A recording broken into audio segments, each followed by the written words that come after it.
নদীর তীরে এক বিশাল জাম গাছে এক বানর বাস করত।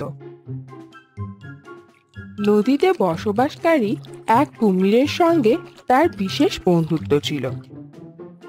কুমির প্রতিদিন নদীর তীরে বানরের সঙ্গে দেখা করতে আসতো, আর তখন বানর গাছ থেকে মিষ্টি মিষ্টি জাম পেড়ে নিয়ে আসতো। দুজনে মিলে খুব মজা করে সেই জাম খেত। বাড়ি ফেরার সময় বানর কিছু জাম কুমিরকে দিয়ে দিত তার বউয়ের জন্য। কুমিরের বউ ছিল ভীষণ লোভী। প্রতিদিন মিষ্টি মিষ্টি জাম খেতে খেতে তার মাথায় এক দুষ্টু বুদ্ধি এলো, কিন্তু সে কিছুতেই সেই দুষ্টু বুদ্ধি তার বরকে বলতে পারছিল না। এমনই একদিন জাম খাওয়ার সময় কুমিরের বউ কুমিরকে বলল, কিছুদিন ধরে আমার মনে একটা কথা ঘুরপাক খাচ্ছে। কি কথা? আচ্ছা, রোজ এত সুন্দর মিষ্টি মিষ্টি জাম খেতে খেতে বানরের কলিজাটাও নিশ্চয়ই এই জামের মতন মিষ্টি হয়ে গেছে। আমার বানরের ওই মিষ্টি কলিজাটা খেতে খুব ইচ্ছে করছে। তুমি আমাকে বানরের ওই কলিজাটা এনে দেবে? কি বলছো এসব? তোমার মাথা ঠিক আছে তো? ও আমার খুব ভালো বন্ধু। ছি ছি, আমি এ কাজ করতে পারবো না। আমি জানতাম তুমি না বলবে। আসলে তুমি আমাকে ভালোই বাসো না। যদি ভালোবাসতে তাহলে আমার এই ছোট্ট ইচ্ছেটা ঠিক পূরণ করতে। না না, তুমি ভুল বুঝছো। আমি তোমাকে খুব ভালোবাসি, কিন্তু আমি কোনো কথা শুনতে চাই না। তুমি যদি সত্যি আমাকে ভালোবাসো তাহলে তোমাকে আমার কথা রাখতেই হবে। বানরের কলিজা তোমাকে আনতেই হবে। আর যদি তুমি না আনো তাহলে বুঝবো তুমি আমাকে ভালোই বাসো না। আচ্ছা আচ্ছা, ঠিক আছে।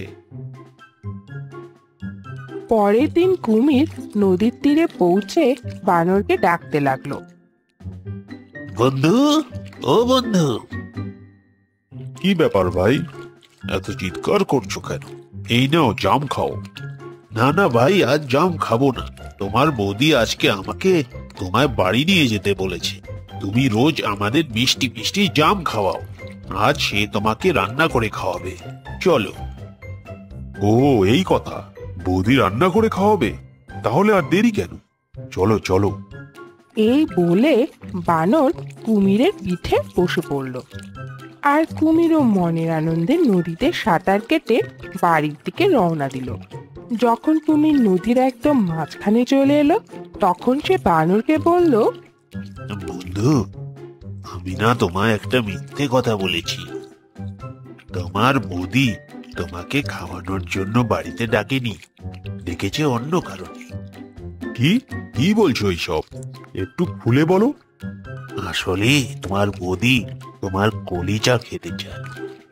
এই কথা শুনে বানর ভীষণ ভয় পেয়ে গেল আর মনে মনে ভাবতে লাগলো, ভগবান, এ কেমন বন্ধু!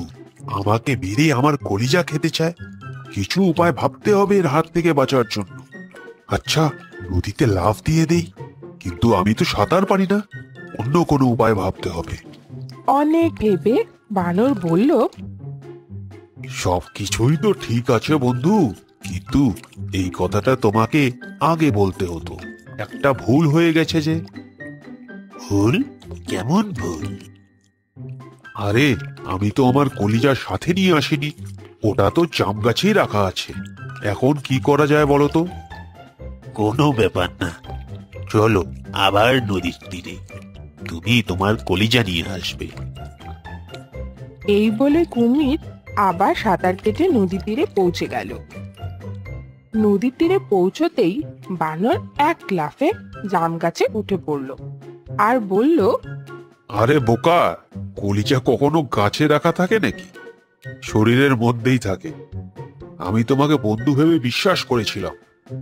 আজ তুমি বন্ধুত্বের খুব ভালো উপহার দিয়েছো। তোমার মতো বন্ধুর আমার কোনো প্রয়োজন নেই।